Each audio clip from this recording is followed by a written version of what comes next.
ইউনূস সরকার বা অন্তর্বর্তীকালীন সরকার ছিল একটা সর্বদলীয় সরকার, আপনি জানেন খুব ভালো করে। আমাদের ব্যাপারে এটা বলা হয় কারণ এটা হচ্ছে ধরেন 5 আগস্ট পরবর্তীতে বাংলাদেশে যা যা সর্বদলীয় বলছেন কেন, ওখানে তো বিএনপির কোনো প্রতিনিধি ছিল না। হ্যাঁ, আমি আপনাকে বলছি যে কেন আসলে বলছি সর্বদলীয়। সেখানে যখন আসলে এই কারা আসলে উপদেষ্টা পরিষদে থাকবেন, এটা হচ্ছে সব দলের কাছ থেকেই এই নামগুলো চাওয়া হয়েছে। এবং আপনারা মনে থাকবার কথা, সেটা হচ্ছে যে সেই সময়কার অর্থ উপদেষ্টা তিনি আমাদের মির্জা ফখরুল ইসলাম, ওনার মাননীয় রাষ্ট্রপতি এখন, তার বন্ধু। তো এরকম অনেক নাম তখন হচ্ছে বিভিন্ন দল থেকেই গেছে।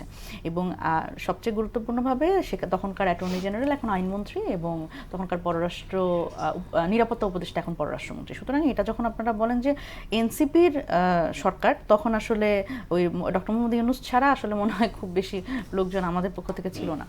তো সেই জায়গা থেকে আমি যদি বলি যে 5 আগস্ট পরবর্তী সময় প্রধানজনই কিন্তু আপনাদের পক্ষ থেকে ছিল। না, আপনি আমাকে বলেন যে ডক্টর মোহাম্মদ ইউনূস মানে ছাড়া তখন আসলে, বা উনি হবেন না, বা উনি ছাড়া অন্য কাউকে কেউ কি প্রপোজ করেছিল? করে নাই।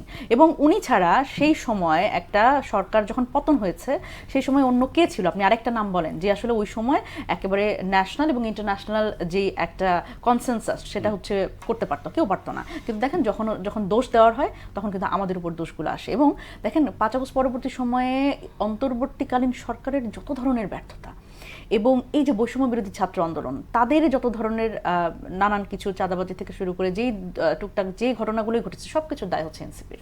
এবং আমরা এটা আসলে নেটিজেনরা অনেকে ট্রল করে বলে, বা আমরাও নিজেদেরই ট্রল করি, সেটা হচ্ছে সব দোষ এনসিপির। এখন বিষয়টা আপনাদের কি কোনো দায় নেই? মানে আপনাকে সেটাই বলতে আমি বলছি, দায় তো আমার স্পেসিফিক যখন আসবে তখন আমি সেটা স্বীকার করব এবং সেই অনুযায়ী ব্যবস্থা নেব, কারণ এটা একটা রাজনৈতিক দল। তো বিষয়টা হচ্ছে যে বৈষম্য বিরোধী ছাত্র আন্দোলনের কথা এখন বলি। বৈষম্য বিরোধী ছাত্র আন্দোলন একটা অর্গানিক প্ল্যাটফর্ম, এবং আপনি জানেন যে গণ অভ্যুত্থানে যখন রাজনৈতিক দলগুলো তাদের ব্যানারে আসতে পারে নাই, তখন কিন্তু এই বৈষম্য বিরোধী ছাত্র আন্দোলন, এই ব্যানারের পেছনে সব রাজনৈতিক দল এবং অরাজনৈতিক যে বাংলাদেশের সাধারণ ছাত্র জনতা সবাই ছিল।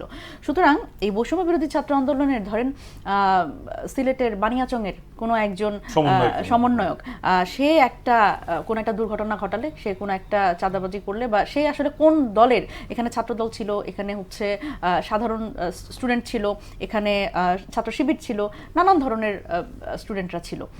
তো কিন্তু ওই বানিয়াচংয়ের ওই ছেলেটা যখন কোনো একটা দুর্ঘটনা ঘটাইছে, তখন হচ্ছে সেই দোষটা হচ্ছে এনসিপির। তো এই ধরনের ঘটনাগুলো হয়েছে, এবং সেটা দিয়ে খুব এক ধরনের ন্যারেটিভ উৎপাদন করা হয়েছে। কিন্তু কেউ কেউ গ্রেপ্তার হয়েছে, থানা নিয়ে আছে, আপনাদের নেতারা গিয়ে আবার তাকে মানে সারিয়ে নিয়ে আসছেন। এই ঘটনাগুলো তো আমরা দেখেছি। হ্যাঁ, সেটা যেমন যে ঘটনার কথা আপনি বলছেন, হান্নান মাসুদ যে ঘটনা ঘটিয়েছে, সেখানে কিন্তু তার পরবর্তীতে কিন্তু তার বিরুদ্ধে ব্যবস্থা নেওয়া হয়েছে, এবং সেটা সে মানে ফিরিয়ে এনে কিন্তু তাকে বাসায় রেখে দেওয়া হয় নাই। তাকে কিন্তু আবার তার যেই অপরাধ, সেই অপরাধের ব্যাপারে পরে আবার স্টেপ নেওয়া হয়েছে। এবং হান্নান মাসুদ এবং হান্নান মাসুদকেও কিন্তু ইন্টারনালি আমাদের কিন্তু শোকজ করা হয়েছে।